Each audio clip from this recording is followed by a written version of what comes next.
आइए आज हम लोग स्टडी करेंगे गुरुत्वाकर्षण यानी ग्रेविटेशन चैप्टर में जो एनसीईआरटी के पीछे क्वेश्चन पूछे गए हैं उनके बारे में। तो देखिए, अभ्यास के अंतर्गत दिए गए प्रश्नोत्तर। तो पहला क्वेश्चन हमसे पूछा जा रहा है कि निम्नलिखित के उत्तर दीजिए।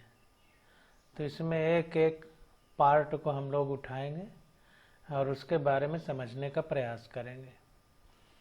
तो कह रहा है कि आप किसी आवेश का विद्युत बलों से परिरक्षण उस आवेश को किसी खोखले चालक के भीतर रख कर कर सकते हैं। क्या आप किसी पिंड का परिरक्षण निकट में रखे पदार्थ के गुरुत्वीय प्रभाव से उसे खोखले गोले में रख कर अथवा किसी अन्य साधनों द्वारा कर सकते हैं? तो ऐसा हम लोग नहीं कर सकते। एनसीईआरटी में हम लोग जब पढ़ रहे थे तो वहाँ पर ये पॉइंट आया था कि किसी खोखले गोले के अंदर अगर हम किसी मेटल की चीज़ को रख दें और विद्युत क्षेत्र से बचाना चाहें तो उसको हम बचा सकते हैं, क्योंकि खोखले गोले के अंदर विद्युत क्षेत्र नहीं होता है और दूसरे जो पिंड होंगे उनके विद्युत क्षेत्र का प्रभाव भी उसमें नहीं होता है। जबकि गुरुत्वाकर्षण के केस में ऐसा नहीं होता है। जो खोखला पिंड होगा उस खोखले पिंड के अंदर उस स्वयं के खोखले पिंड के कारण तो गुरुत्वीय क्षेत्र नहीं होता, लेकिन दूसरे पिंड के कारण हो सकता है। इसलिए गुरुत्वीय क्षेत्र से हम उसका परिरक्षण नहीं कर सकते। तो इसको देखते हैं और समझने का प्रयास करते हैं। तो देखिए, कह रहा है कि गुरुत्वीय प्रभाव से किसी पिंड का परिरक्षण किसी भी प्रकार से अथवा साधन से नहीं किया जा सकता। तो इस प्रकार से पहला ऑप्शन हमारा हो गया। अब बी विकल्प देखते हैं। कह रहा है कि पृथ्वी के परितः परिक्रमण करने वाले छोटे अंतरिक्ष यान में बैठा कोई अंतरिक्ष यात्री गुरुत्वीय बल का संसूचन नहीं कर सकता। यदि पृथ्वी के परितः परिक्रमण करने वाला अंतरिक्ष स्टेशन आकार में बड़ा है तब क्या वह गुरुत्व बल के संसूचन की आशा कर सकता है? तो यहाँ पर देखिए, एक चीज़ सामने निकल के ये आई कि जब हम लोग पीछे पढ़ रहे थे तो हमने पढ़ा था कि पृथ्वी के चारों ओर जो उपग्रह हैं, हमारे कृत्रिम उपग्रह जिनको भेजा जाता है, वो जब घूमते हैं तो वो घूमते हैं क्या है, एक तरह से पृथ्वी की ओर गिरते हैं।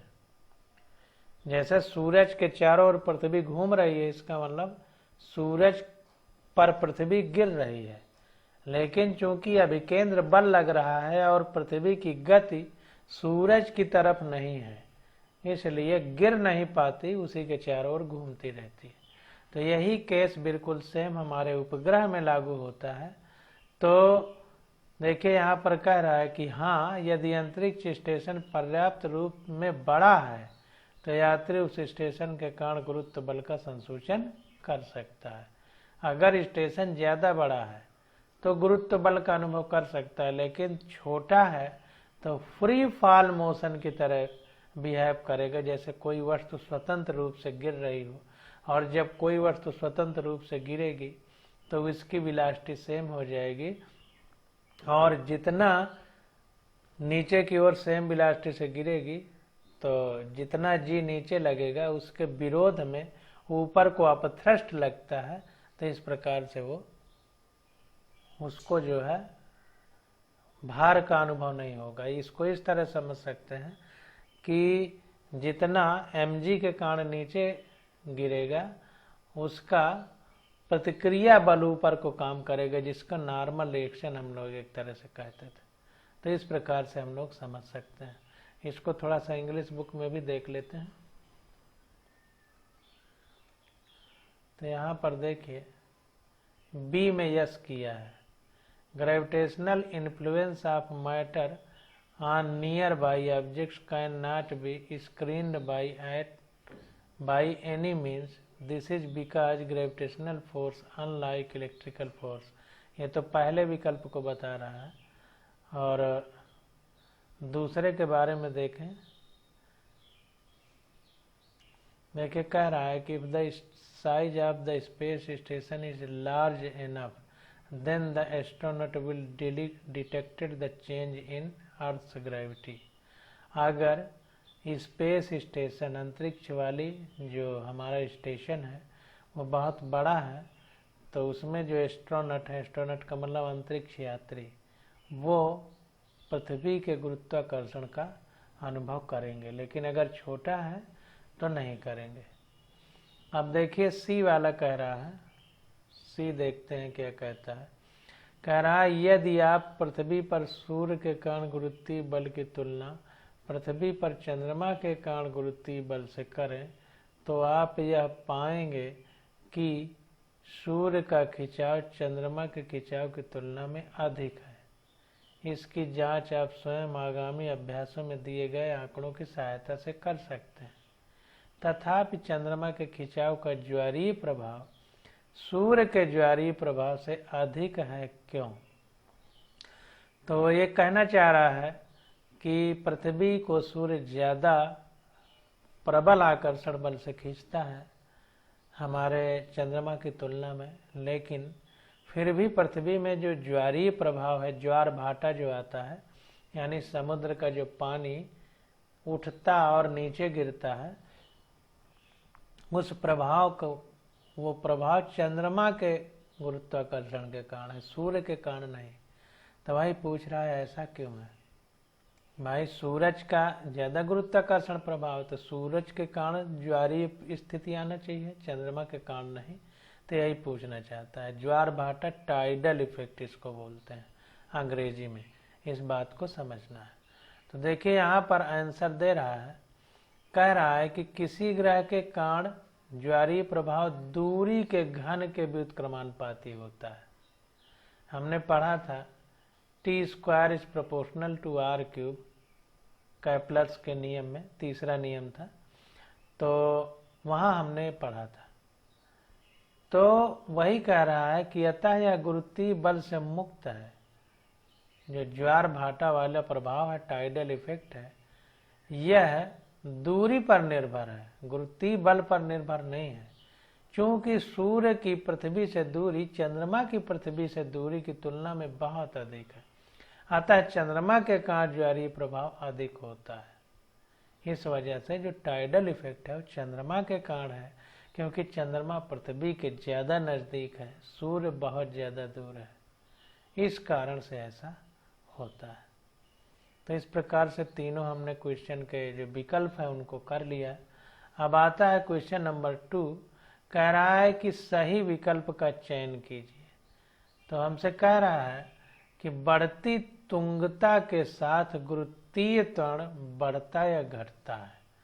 इस तुंगता को इंग्लिश में थोड़ा सा समझ लेते हैं, तुंगता का मतलब क्या है। तो कह रहा है acceleration due to gravity increases या decreases with increasing altitude. Altitude का मतलब ऊंचाई पर,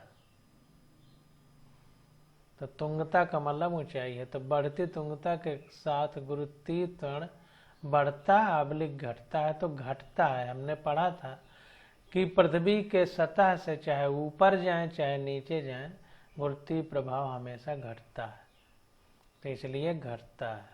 एनसीईआरटी में पढ़ चुके हैं। अगला विकल्प है बहती गहराई के साथ पृथ्वी को एक समान घनत्व का गोला माने अगर, तो गुरुत्वीय त्वरण बढ़ता है कि घटता है। तो हमने अभी आपको बताया कि चाहे पृथ्वी की सतह से ऊंचाई पे जाएं और चाहे गहराई पे जाएं, दोनों परिस्थितियों में गुरुत्वीय त्वरण घटता है, तो इसमें भी घटेगा। अब अगला विकल्प देखते हैं। कह रहा है कि गुरुत्वीय त्वरण पृथ्वी के द्रव्यमान या किसी पिंड के द्रव्यमान पर निर्भर नहीं करता, इस बात को हमें बताना है। तो यहाँ पर देखिए, पिंड के द्रव्यमान पर निर्भर नहीं करता है, पृथ्वी के द्रव्यमान पर निर्भर करता है। और इसके लिए फार्मूला भी है G बराबर Gme/RE²। यहाँ पर पृथ्वी का द्रव्यमान है, पृथ्वी की त्रिज्या है, सार्वत्रिक गुरुत्वाकर्षण नियतांक है, लेकिन कोई अगर दूसरे पिंड का द्रव्यमान नहीं है। तो अगर किसी दूसरे पिंड के बारे में बात करें जो पृथ्वी में है, तो गुरुत्वीय त्वरण जो है पृथ्वी के द्रव्यमान पर तो निर्भर करेगा, उस पिंड के द्रव्यमान पर निर्भर नहीं करता। तो पिंड के द्रव्यमान पर निर्भर नहीं करता है। ये बात निकल के सामने आ गई। अब अगला देखिए, कह रहा है पृथ्वी के केंद्र से R2 तथा R1 दूरियों के दो बिंदुओं के बीच स्थितिज ऊर्जा अंतर के लिए सूत्र Gmm into 1/R2 minus 1/R1 सूत्र mg R2 माइनस R1 से अधिक अथवा कम यथार्थ है, ये हमको बताना है। तो पृथ्वी के केंद्र से R2 तथा R1 दूरियों के बीच दो बिंदु हैं, उनके स्थितिज ऊर्जा के अंतर की बात कर रहा है। तो दो फार्मूले हमको दिया है, Gmm 1/R1 1/R2 minus 1/R1, एक फार्मूला ये है, दूसरा mg R2 माइनस R1। इनमें से कौन अधिक यथार्थ है ये बताना है। तो यहाँ पर देखिए अधिक यथार्थ है, मतलब ये वाला जो हमारा विकल्प है, कोई फार्मूला है Gm into small m 1/R2 minus 1/R1, ये ज़्यादा यथार्थ है। और इस चीज़ को हमने पीछे NCERT में प्रूफ भी किया है।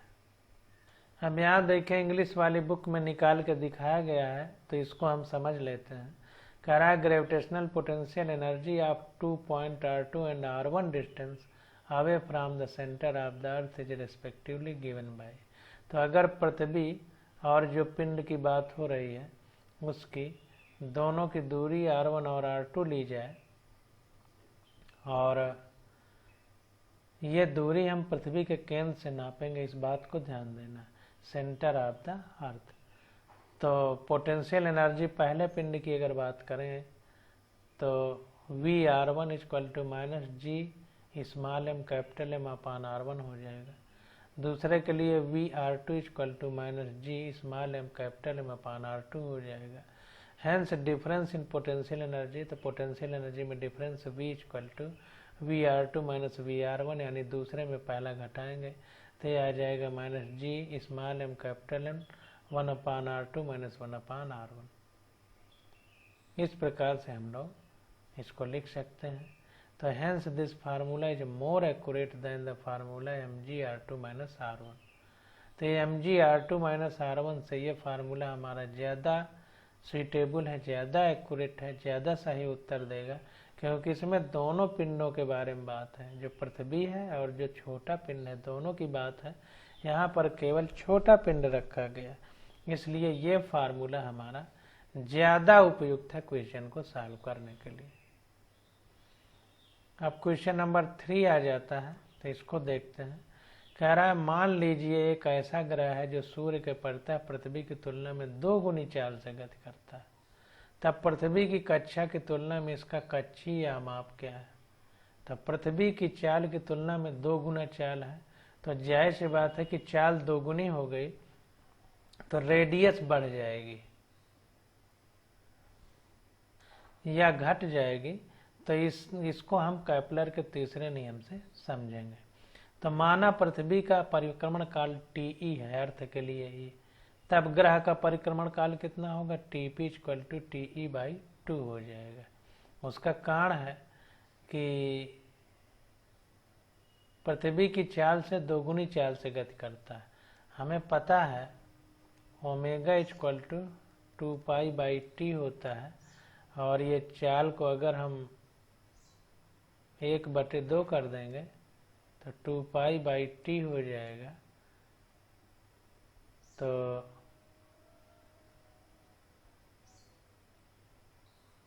यहाँ पर T इक्वल टू 2π/2 हो जाएगा, यानी ये T हमारा 2 गुना हो जाएगा। तो जो ग्रह है उसका परिक्रमण काल पृथ्वी की तुलना में 2 गुना हो जाएगा, या यूं कहें कि पृथ्वी के परिक्रमण काल का आधा होगा उसका परिक्रमण काल। इसको इस तरह कर सकते हैं कि पृथ्वी का अगर TE है तो हमारा इसका कितना है, ये आधा हो जाएगा क्योंकि 2 कट गया, यहाँ पर 2π था, अब ये कट गया तो ये आधा हो जाएगा। तो पृथ्वी का आधा हो जाएगा, यानी पृथ्वी का आधा यानी आप हाफ कर दीजिए, और यहाँ पर टीपी यानी प्लैनेट हो जाएगा। तो कुल मिला के यही कंडीशन बन जाएगी। तो तब ग्रह का परिक्रमण काल TP=T/2 हो जाएगा। चाल दोगुनी, इसका मतलब परिक्रमण काल आधा हो गया पृथ्वी का। तो माना इनके कक्षीय आमाप क्रमशः आरी तथा आरपी हैं। अब ध्यान दीजिए, यहाँ पर चाल की बात हो रही है और कक्षीय गति हो रही है, तो जैसी बात है हम कोणीय चाल समझेंगे, इसको रेखीय चाल नहीं समझेंगे। कहीं v बराबर हाफ ना कर देना VE या 2VE, इसको ध्यान देना। तो अब आरी और आरपी अगर पृथ्वी और उस प्लेनेट की कच्ची आमाप है यानी त्रिज्या है, तो T² is proportional to R3, ये हमारा फार्मूला होता है। तो इस फार्मूले में वैल्यू रखेंगे तो TP²/TE² इक्वल टू RP³ होगा, क्योंकि डायरेक्टली प्रोपोर्शनल है। तो ये हो जाएगा RP/RE इक्वल टू TP/TE, ये 2 इधर आएगा तो 2 ये अच्छा RP को इधर कर दिया, 3 इधर आएगा तो 2/3 हो जाएगा। तो RP इक्वल टू RE 1/2 हो जाएगा। इसको सॉल्व करेंगे तो यह आ जाएगा 0.631 RE। तो पृथ्वी की त्रिज्या की 0.631 गुना हो जाएगी, या इतना छोटा हो जाएगा, इतने गुना छोटा हो जाएगा। तो वही कह रहा है कि अर्थात ग्रह का आमाप पृथ्वी के आमाप से 0.631 गुना छोटा हो जाएगा। अब क्वेश्चन नंबर 4 आ जाता है। तो कह रहा है बृहस्पति के एक उपग्रह आयो की कक्षीय अवधि 1.769 डे है तथा कक्षा की त्रिज्या 4.22 × 10⁸ मीटर है। यह दर्शाइए कि बृहस्पति का द्रव्यमान सूर्य के द्रव्यमान का लगभग 1/1000 गुना है। ये हमको दर्शाना है। तो जो दिया है उसको लिखते हैं और समझने का प्रयास करते हैं। तो यहाँ पर देखिए, पृथ्वी के उपग्रह का परिक्रमण काल, बृहस्पति उपग्रह का परिक्रमण काल, तो परिक्रमण काल T बराबर 2π√R³ यहाँ पर GMJ, जहाँ पर J मतलब जुपिटर है, यानी जुपिटर का द्रव्यमान है। अब यहाँ पर देखिए फार्मूला जो है, इसको बॉक्स में आप बंद कर लीजिए और इस फार्मूले को याद कर लीजिए। आवर्तकाल और रेडियस के बीच संबंध है। तो दोनों पक्षों का अगर हम वर्ग कर देंगे तो T² equal to 4π²R³ GMJ हो जाएगा। तो MJ equal to 4π²R³ into capital G हो जाएगा। अब यहाँ पर कक्षा की त्रिज्या जो है R बराबर 4.22 × 10⁸ मीटर हमको दिया गया है, और कक्षीय अवधि अर्थात परिक्रमण काल दिया गया है T बराबर 1.769 डे। अब दिन को सेकंड में बदलेंगे तो 1.769, एक दिन में 24 घंटे होते हैं तो 24, एक घंटे में 60 मिनट होता है तो 60, एक मिनट में 60 सेकंड होता है तो 60। इस प्रकार से सेकंड में बदल लिया। ये आ गया 1.53 × 10⁵ सेकंड। तो अभी MJ इक्वल टू हो जाएगा, सारी वैल्यू रखेंगे तो 4 × 3.14 का होल स्क्वायर इंटू R³ है तो 4.22 × 10⁸ का होल क्यूब अपान T² है तो T की वैल्यू ये है 1.53 × 10⁵ का whole square into capital G की वैल्यू होती है 6.67 × 10⁻11।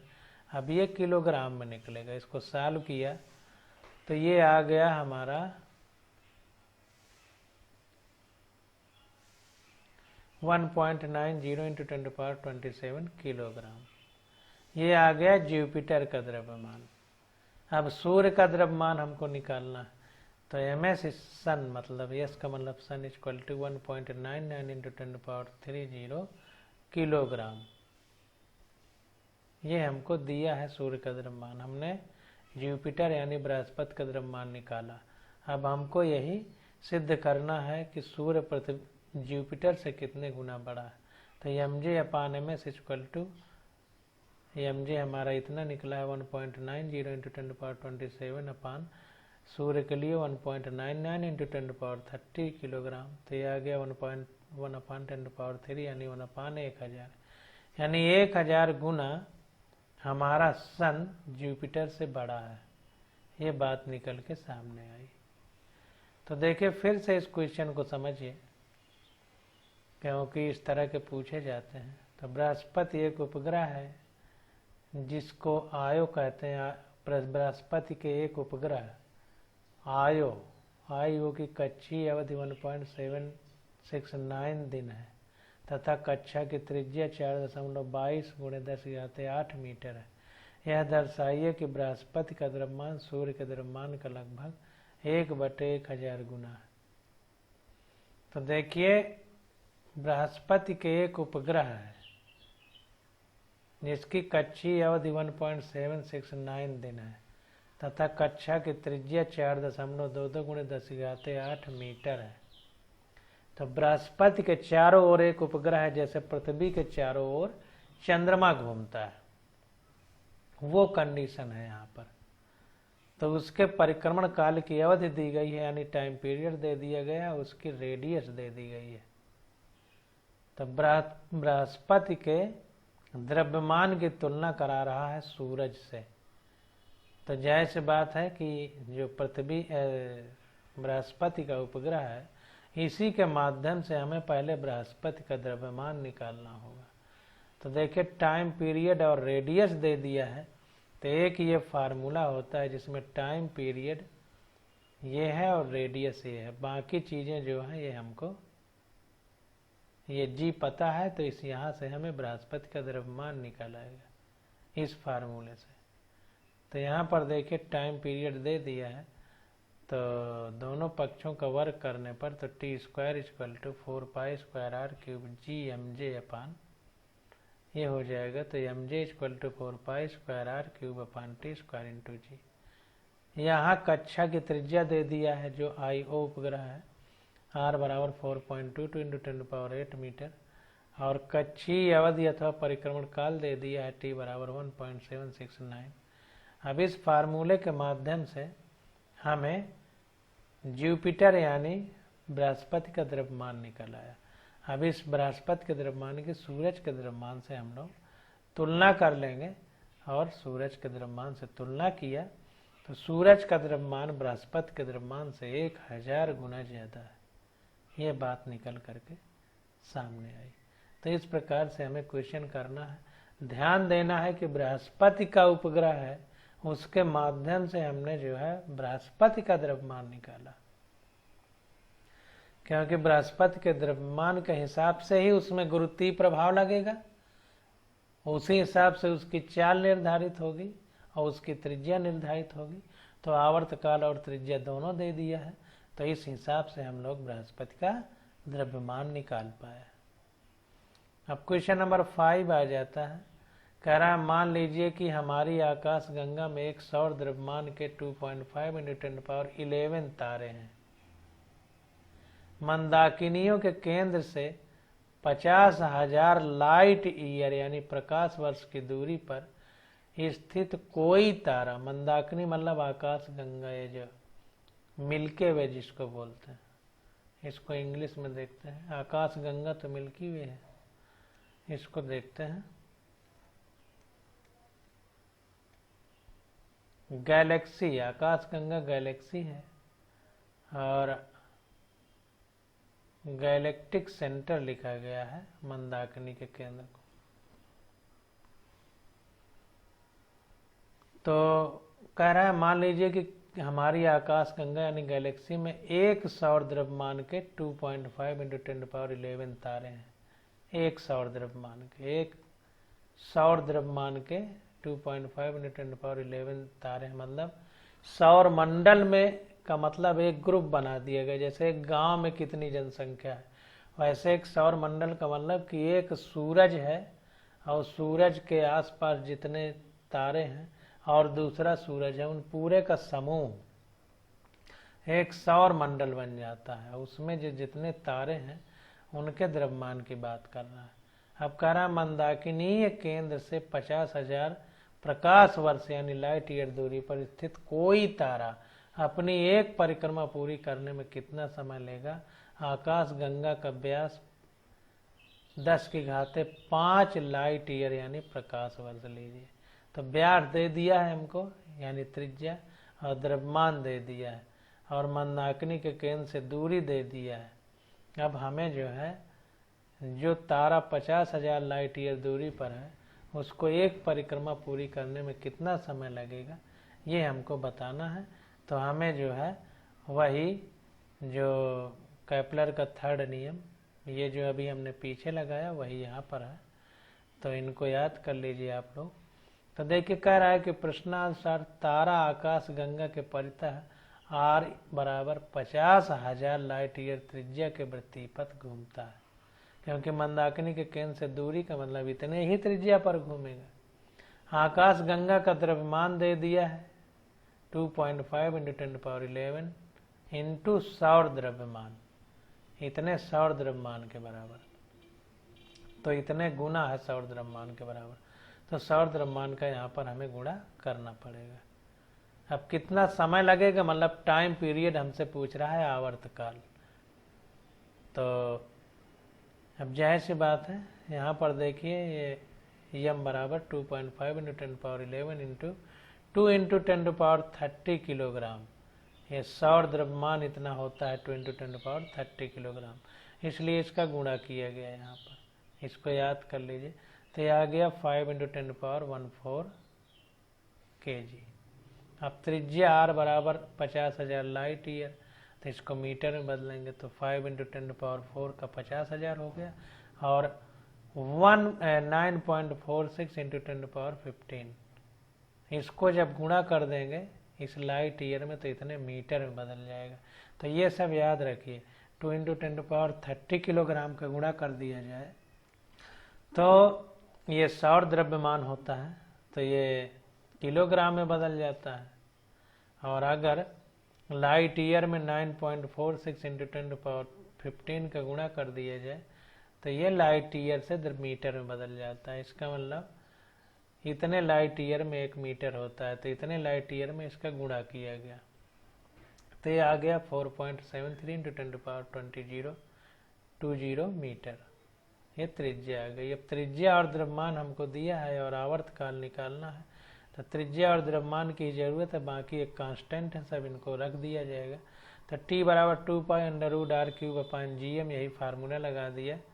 जब फार्मूला लगा दिया तो वैल्यू रखा 2 × पाई की वैल्यू 3.14 इंटू √r³, अभी हमने ऊपर निकाला है r की वैल्यू 4.73 × 10⁻20 का क्यूब हो जाएगा, अपान g की वैल्यू हमें पता है, सार्वत्रिक गुरुत्वाकर्षण नियतांक है 6.67 × 10⁻11, और m द्रव्यमान है अभी हमने निकाला है 5 × 10⁻41, तो ये सॉल्व करने पे आ गया 1.12 × 10⁻16 सेकेंड, क्योंकि मीटर और किलोग्राम में बदल लिया है, तो जो हमारा आंसर आएगा आवर्तकाल के लिए वो सेकंड में आएगा। तो इतने सेकंड लगेंगे उस मंदाकिनी में जो तारा है जो 50,000 लाइट ईयर दूरी पर है उसको एक चक्कर लगाने में मंदाकिनी का। अब क्वेश्चन नंबर 6 आ जाता है, कह रहा है सही विकल्प का चयन कीजिए। तो पहला विकल्प है, कह रहा है यदि स्थितिज ऊर्जा का शून्य अनंत पर है तो कक्षा में परिक्रमा करते किसी उपग्रह की कुल ऊर्जा इसकी गतिज आबलिक स्थितिज ऊर्जा का ऋणात्मक है। तो गतिज ऊर्जा का ऋणात्मक है, इसको ध्यान देना। स्थितिज ऊर्जा में ऋणात्मक हो भी सकता है, नहीं भी हो सकता है, लेकिन गतिज ऊर्जा का ऋणात्मक है, क्योंकि स्थितिज ऊर्जा जीरो भी होती है, तो इसलिए जीरो में धनात्मक भी हो सकता है, इसलिए गतिज ऊर्जा का ऋणात्मक होता है 100% हम कह सकते हैं। ये NCERT जब पढ़ रहे थे तो वहाँ हमने आपको बताया भी था। तो वही कह रहा है कि यदि स्थितिज ऊर्जा का शून्य अनंत पर है तो कक्षा में परिक्रमा करते किसी उपग्रह की कुल ऊर्जा इसकी गतिज ऊर्जा का ऋणात्मक होता है। ये हम लोग NCERT में बहुत अच्छे से पढ़ चुके हैं और उसको देख भी चुके हैं। यहाँ पर देखिए अंग्रेजी वाले बुक में थोड़ा एक्सप्लेन भी किया है कि total energy of satellite is sum of its kinetic energy always positive.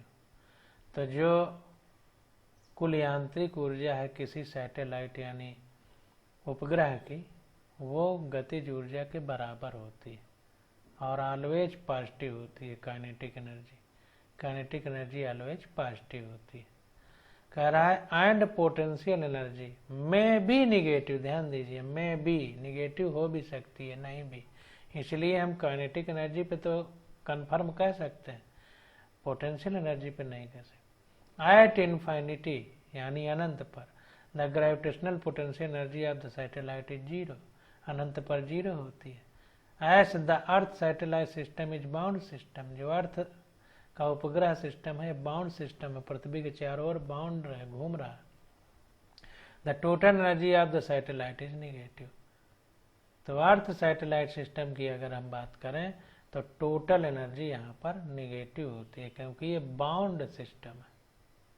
Thus the total energy of an orbiting satellite at infinity equal to the negative of its kinetic energy। इसलिए हम ये कह सकते हैं कि जो कुल ऊर्जा है किसी ऑर्बिटिंग सैटेलाइट की अनंत पर, वो निगेटिव में इक्वल है काइनेटिक एनर्जी के। तो चूंकि काइनेटिक एनर्जी पॉजिटिव है, टोटल एनर्जी इन्फिनिटी पे निगेटिव होगी और काइनेटिक एनर्जी के बराबर होगी। और ये चीज़ हम लोग एनसीईआरटी में अच्छे से समझ भी चुके हैं। अगला पॉइंट देखिए, कह रहा है कक्षा में परिक्रमा करने वाले किसी उपग्रह को पृथ्वी के गुरुत्वीय प्रभाव से बाहर निकालने के लिए आवश्यक ऊर्जा समान ऊंचाई जितनी उपग्रह की है, मतलब जितनी उपग्रह की त्रिज्या है उतनी ऊंचाई तक ले जाए, कि किसी स्थिर पिंड को पृथ्वी के प्रभाव से बाहर प्रक्षेपित करने के लिए आवश्यक ऊर्जा से अधिक होगी या कम होगी। तो कम होगी। क्यों कम होगी? हमने आपको बताया है, इसको इस तरह समझिए, पीछे क्वेश्चन भी आया था कि मान लीजिए पृथ्वी है और ये कोई उपग्रह है, तो इन दोनों के आकर्षण का प्रभाव रहेगा। तो हम लोगों ने क्या किया था, एक पॉइंट ढूंढा था, न्यूट्रल पॉइंट, कि पृथ्वी से यहाँ तक ही केवल हमको ले जाना है, फिर पृथ्वी का आकर्षण का प्रभाव खत्म हो जाएगा, फिर ये अपने आप इसके आकर्षण का प्रभाव यहाँ तक है तो इसके आकर्षण से अपनी ओर जाएगी। तो इस न्यूट्रल पॉइंट तक ही हमको किसी वस्तु को भेजने में एनर्जी खर्च करना है। तो जायज़ सी बात है कि एनर्जी कम लगेगी, क्योंकि यहाँ तक जो उपग्रह है तो यहाँ तक एनर्जी ज़्यादा है, लेकिन हमें फेंकना सिर्फ यहाँ तक है, बाकी तो अपने आप खींच लेगा। और ये क्वेश्चन हम लोग एनसीईआरटी में कर भी चुके हैं, तो इसलिए कम लगेगी। अब इसको इंग्लिश में थोड़ा सा एक्सप्लेन देख लेते हैं। कह रहा है an orbiting satellite acquired a certain amount of energy that enables it to revolve around the earth. कह रहा है कोई उपग्रह जो पृथ्वी के चारों घूम रहा है उसके लिए कुछ ऊर्जा की आवश्यकता है, that enable it to revolve around the earth, जिससे कि वो पृथ्वी के चारों ओर घूम सके। This energy is providing by its orbit, और ये जो ऊर्जा है इसे कक्षा के द्वारा, जो कक्षीय गति है कुल मिलाकर, उसके द्वारा मिलती है। It required relatively less energy to move out of the influence of the earth's gravitational field than a stationary object on the earth surface that initially contain no energy. कह रहा है कि जो पदार्थ पृथ्वी पर रखा है, जो द्रव्यमान पृथ्वी पर रखा है, उसकी तुलना में ये घूमने वाले उपग्रह को पृथ्वी छोड़ने के लिए कम ऊर्जा की जरूरत पड़ेगी। इसको हम इस तरह भी समझ सकते हैं, क्योंकि वो काफ़ी ऊंचाई तो छोड़ चुका ना, तो अब उसको कक्षा छोड़ने में कम ऊर्जा लगेगी। लेकिन जो पृथ्वी पर स्टेशनरी यानी स्थिर अवस्था पर रखा हुआ है, तो उसको तो पहले इस इतनी ऊंचाई तक लाने के लिए अलग ऊर्जा लगेगी, फिर उस कक्षा को छुड़वाने के लिए और अलग ऊर्जा लगेगी। तो कुल मिला के जो चक्कर लगा रहा है पृथ्वी के चारों ओर उपग्रह, उसको कम ऊर्जा से कक्षा को छुड़वाया जा सकता है, और जो पृथ्वी पर रखा हुआ द्रव्यमान है उसको बाहर निकालने के लिए ज़्यादा ऊर्जा लगेगी। सीधी सीधी बात है।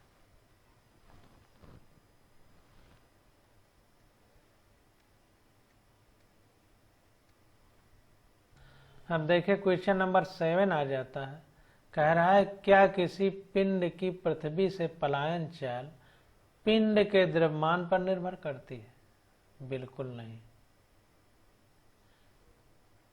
यहां पर देखिए इंग्लिश की बुक में V escape velocity equal to formula होता है √2g × r। यहाँ पर पृथ्वी की त्रिज्या और पृथ्वी के गुरुत्वीय त्वरण की बात की जा रही है फार्मूले में, कहीं द्रव्यमान नहीं, इसलिए द्रव्यमान पर निर्भर नहीं करता। अगला बिंदु प्रक्षेपण बिंदु की अवस्थिति, मतलब प्रक्षेपण बिंदु किस स्थिति में है, तो इस पर भी निर्भर नहीं करता है, इस बात को भी हमें ध्यान देना है। तो यहाँ पर देखिए ये जो फार्मूला है हमारा, यहाँ पर न द्रव्यमान है, यहाँ पर जो है, तो यहाँ पर देखिए इंग्लिश में कह रहा है the location from where it is projected, किस लोकेशन पर पिंड है जहाँ से प्रोजेक्ट किया जाता है, तो इस बात पर भी निर्भर नहीं करेगा। यहाँ पर देखिए दिया गया है कि it is clear that equation first, ये जो दिया गया है the escape velocity is independent of the mass, द्रव्यमान से इंडिपेंडेंट है of the body and the direction of its projection, और डायरेक्शन की भी कोई बात नहीं है, तो लोकेशन का भी कोई मतलब नहीं है। However, it depends on gravitational potential, ये ग्रेविटेशनल पोटेंशियल पर डिपेंड करेगा क्योंकि यहाँ पर g की वैल्यू है at the point from where the body is launched, जहाँ से बॉडी लॉन्च की जा रही, since this potential marginally depend upon the height of the point, इसलिए जो पोटेंशियल है यह गुरुत्वीय विभव है, यह बॉडी कितनी ऊंचाई पर, इस पर डिपेंड करेगा। Escape velocity also marginally depend on this factor, और जो एस्केप वेलोसिटी है हमारे और भी अन्य फैक्टरों पर डिपेंड करेगी, लेकिन कुल मिला करके पोटेंशियल जो है उस पर डिपेंड करेगी, पृथ्वी की त्रिज्या पर डिपेंड करेगी। तो पूरी बातें क्लियर निकल के आ गई। अब यहाँ पर देखिए प्रक्षेपण बिंदु की अवस्थिति यानी लोकेशन पर भी निर्भर नहीं करेगी, प्रक्षेपण की दिशा पर भी निर्भर नहीं करेगी, पिंड के प्रमोचन की अवस्थिति की ऊंचाई पर निर्भर करती, ये बात सही है। जैसे जैसे हम पृथ्वी से ऊंचाई पर पिंड को ले जाते हैं तो गुरुत्वीय त्वरण घटता है, हमने पढ़ा है ऊपर भी घटेगा नीचे भी घटेगा, तो यानी पृथ्वी का गुरुत्वाकर्षण बल घटेगा। तो जाहिर सी बात है कि पृथ्वी की ऊंचाई से अगर ऊपर ले जाएंगे तो उस पर हमारा पलायन चाल निर्भर करती है, ये बात निकल के सामने आई। अब क्वेश्चन नंबर 8 आ जाता है, कह रहा है कोई धूमकेतु सूर्य की परिक्रमा अत्यधिक दीर्घवृत्तीय कक्षा में कर रहा है, क्या अपनी कक्षा में धूमकेतु की शुरू से अंत तक, अब देखिए धूमकेतु की बात हो रही है, तो यहाँ पर देखिए कॉमेट बोलते हैं, धूमकेतु को अंग्रेजी में कॉमेट बोलेंगे। तो यहाँ पर जो है कॉमेट है, दीर्घवृत्तीय कक्षा में घूम रहा है, तो कह रहा है क्या अपनी कक्षा में धूमकेतु की शुरू से अंत तक रेखीय चाल की बात हो रही है। तो यहाँ पर देखिए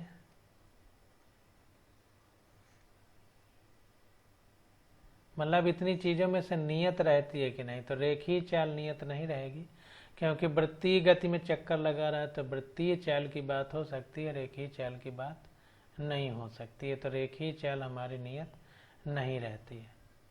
अब देखिए दूसरा आ जाता है कोणीय चाल, तो कोणीय चाल भी नियत नहीं रहेगी, क्यों, क्योंकि दीर्घवृत्तीय कक्षा में चक्कर लगा रहा है।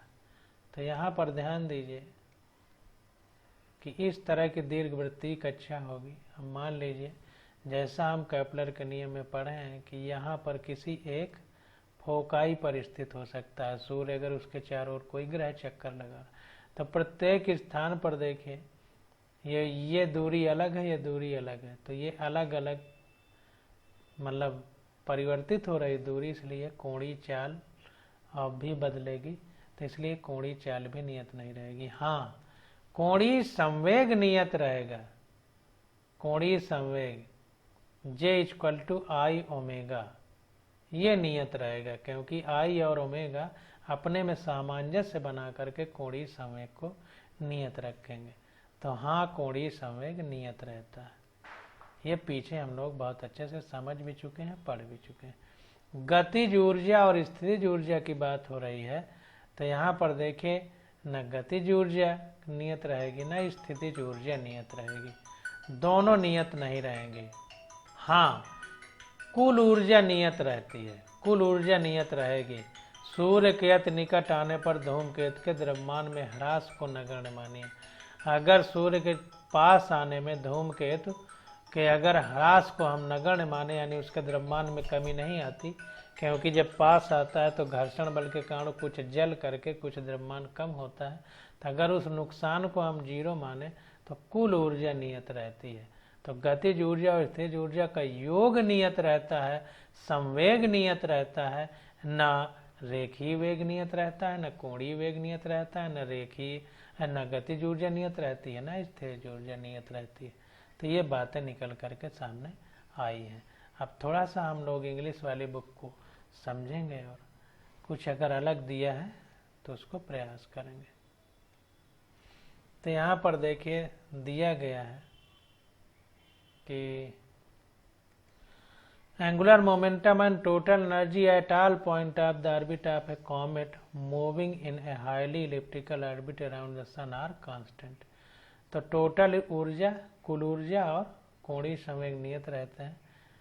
इट्स लीनियर स्पीड रेखीय गति, एंगुलर स्पीड कोणीय गति, काइनेटिक एनर्जी यानी गतिज ऊर्जा, पोटेंशियल एनर्जी यानी स्थितिज ऊर्जा varies from point two point in the orbit, her point पर चेंज होंगे। और इसको हम लोग डिटेल में एनसीईआरटी पढ़ते समय पढ़ भी चुके हैं। अब क्वेश्चन नंबर 9 आ जाता है, कारण निम्नलिखित में से कौन से लक्षण अंतरिक्ष में अंतरिक्ष यात्रियों के लिए दुखदायी हो सकते हैं। पैरों में सूजन, ये दुखदायी हो सकता है। चेहरे पर सूजन, तो चेहरे पर सूजन देखिए दुखदायी है। सिर दर्द दुखदायी है। द्विविन्यास समस्या यानी ओरिएंटेशन वाली, इसको इंग्लिश में देख लेते हैं। तो यहाँ पर which of the following symptom is likely to afflict at astronaut in space. Swollen feet, ये गलत है। स्वेलन फेस, चेहरे में सूजन आ जाती है। सर दर्द करता है। ओरिएंटेशन प्रॉब्लम, मतलब ऐसे ऐसे मूव करती रहती है बॉडी, एक पोजीशन पे नहीं रहती। तो ये समस्याएं इनको फेस करना पड़ता है। हम देखें इंग्लिश के बुक में इसका एक्सप्लेनेशन भी दिया है, तो इसको हम लोग समझने का प्रयास करेंगे। कह रहा है legs hold the entire mass of a body in standing position due to gravitational pull. जो हमारे पैर हैं ये पूरी शरीर को एक सीध में रखते हैं और खड़ा रखते हैं बॉडी को। वो किस कारण से हो पाता है? ग्रेविटेशनल पुल के कारण। पृथ्वी चूंकि खींचती है अपनी ओर। इन स्पेस, अगर हम अंतरिक्ष की बात करें, एन एस्ट्रोनॉट फील्स वेटलेसनेस, तो अंतरिक्ष में क्या है कि जो हमारे एस्ट्रोनॉट यानी अंतरिक्ष यात्री हैं वो भारहीनता का अनुभव करते हैं, उनका द्रव्यमान 0 हो जाता है। Because of the absence of gravity, क्योंकि वहां पर गुरुत्वाकर्षण नहीं है। Therefore swollen feet of an astronaut do not affect, तो पैरों में तो सूजन नहीं आती है। No affect him her in space, पैरों में सूजन नहीं आती है। A swollen face is cause generally, चेहरे में सूजन आ जाती है, उसका कारण क्या है? Because of apparent weightlessness in space, क्योंकि वहां पर भारहीनता का अनुभव होता है। तब जो चेहरे का ब्लड नीचे की ओर भार द्वारा रहता था वो कंडीशन खत्म हो जाती है, तो पैरों का जो ब्लड है वो चेहरे पे ज्यादा आ जाता है, फेस पे, इसलिए सूजन आती है। Since organs such as eye, ear, nose and mouth constitute a person's face, this symptom can affect an astronaut in space. तो माउथ, फेस, इन सब में, ईयर सब में, आंख में सूजन आ जाती है। Headache are caused because of mental strain, जो सर दर्द का अनुभव करते हैं क्योंकि मानसिक तनाव रहता है। It can affect the working of an astronaut in space, काम करने में समस्या उत्पन्न करता है जो अंतरिक्ष यात्री है। Space has different orientation, space में अपना अलग ओरिएंटेशन है, therefore orientational problem can affect an astronaut in space. इसलिए ओरिएंटेशन की एक समस्या स्पेस में एस्ट्रोनॉट को झेलनी पड़ती है, अंतरिक्ष यात्रियों को झेलनी पड़ती है। अब क्वेश्चन नंबर 10 आ जाता है, कह रहा है एक समान द्रव्यमान घनत्व के अर्धगोलीय खोलों द्वारा परिभाषित ढोल के पृष्ठ के केंद्र पर गुरुत्वीय तीव्रता की दिशा चित्र 8.1 में दिखाई गई है। ए बी सी और 0 में किस तीर द्वारा दर्शाई जाएगी? तो A B C D E F G, ये एफ है, पी जो लिखा है ये एफ है यहाँ पर, पी यहाँ पर है। तो कह रहा है कि किस दिशा द्वारा हम गुरुत्वीय क्षेत्र की तीव्रता को दिखा सकते हैं। अब यहाँ पर देखें, एक चीज ध्यान देना है कि ये अर्धगोला है, पूरा कर दिया जाए तो गुरुत्वीय क्षेत्र 0 हो जाएगा अंदर। तो ये आधा गोला है, तो इसका मतलब दोनों का मिलाने पे पूरा गोला बना देने पे 0 क्यों होगा? इसका मतलब आधा इधर को है, आधा इधर को है, दोनों एक दूसरे को कैंसिल करेंगे तभी तो 0 होगा। तो कुल मिला के सीधी सी बात ये निकल के आई कि जो ये अब आधा गोला बचा है तो इसकी गुरुत्वीय क्षेत्र की तीव्रता इधर को होगी, तो सी वाला हमारा करेक्ट हो जाएगा। तो यहाँ पर देखिए कह रहा है कि यदि हमें गोले को पूरा कर दें तो केंद्र पर नेट तीव्रता 0 होगी। इसका यह अर्थ है कि केंद्र पर दोनों अर्धगोलों के कारण तीव्रताएं परस्पर विपरीत तथा बराबर होंगी। तो विपरीत और बराबर होंगी तो आधा गोला ऊपर वाला नहीं है, तो नीचे वाले के कारण उसी के केंद्र बिंदु की ओर होगा।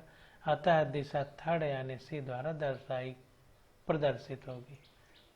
तो ये वाला पॉइंट है, सी वाला, इधर को हमारी तीव्रता प्रकट होगी। अब इंग्लिश वाली बुक में थोड़ा इसका एक्सप्लेनेशन देख लेते हैं। तो देखिए कह रहा है कि gravitational potential is constant eight all point in A spherical shell. तो जो गुरुत्वीय विभव है वो पूरा, चूंकि खोखला पूरा गोला है, तो प्रत्येक बिंदु पर ग्रेविटेशनल पोटेंशियल यानी गुरुत्वीय विभव बराबर होगा। Hence the gravitational potential gradient dV upon dr is 0 everywhere inside the spherical shell। क्योंकि गुरुत्वीय विभव सब जगह बराबर है तो गुरुत्वीय विभव का अंतर 0 होगा, क्योंकि सब जगह बराबर है, बराबर में कोई चीज घटाएंगे तो 0 ही आएगा। तो इसीलिए ग्रेविटेशनल पोटेंशियल ग्रेडियंट 0 हो जाएगा कहीं भी इस गोले के अंदर। The gravitational potential gradient is equal to the negative of gravitational intensity.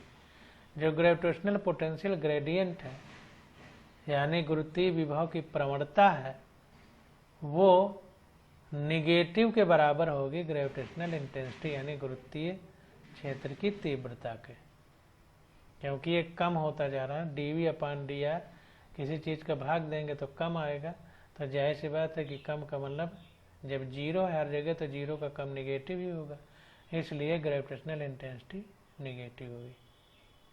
Gravitational intensity का निगेटिव होगा पोटेंशियल ग्रेडियंट।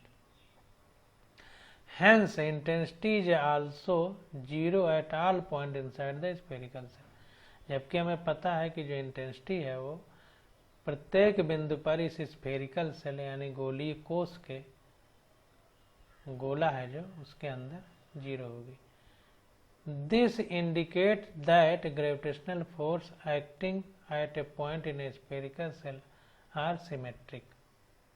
तो इससे ये पता चल रहा है कि जो फोर्स लग रहा है स्फेरिकल सेल के अंदर, गोलीय कोश के खोखले गोले के अंदर, वो बराबर होगा, सब जगह सिमेट्रिक होगा। ये बात हमारा निकल के आई, क्योंकि इंटेंसिटी निगेटिव है ग्रेविटेशनल पोटेंशियल ग्रेडियंट की। अगर इंटेंसिटी से तुलना करें तो कह रहा है if the upper half of spherical shell is cut out. अब अगर आधा हम ऊपर का निकाल दें, as shown in the figure, जैसा फिगर में दिखाया गया है, then the net gravitational force acting on a particle located at centre O will be in the downward direction. इसलिए जो अब फोर्स लगेगा इसमें ये नीचे की ओर लगेगा। कुल मिला के इतना ज़्यादा व्याख्या करके ये बताया है, उसी बात को हिंदी वाली बुक में सीधा सीधा कह दिया है। हालांकि ये देखिए दिशा इसमें बनाया है, लेकिन कौन सा करेक्ट है ये क्वेश्चन में दिया गया है। अब अगला आ जाता है हमारा क्वेश्चन नंबर 11। तो इसकी स्टडी हम लोग अगले लेक्चर में करेंगे। आज बस यहीं तक।